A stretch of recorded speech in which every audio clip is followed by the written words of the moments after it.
Here are the groups, the celebrity groups.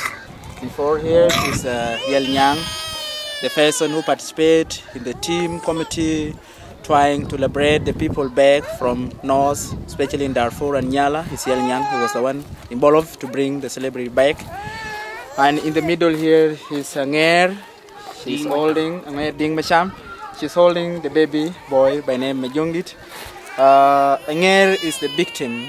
Compared to the others, the father and the mother were killed because they refused that the daughter should not be taken. Then they lost their life and she was taken. As the result, now she's back with some few children she got from there.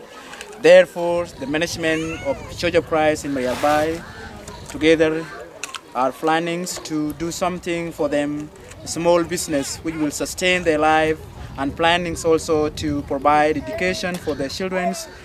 The management of Church of Christ in Marialbai to put some children in the school year and also send some of them to other school, and we provide some uniforms and the clothes and the textbooks and the exercise for them.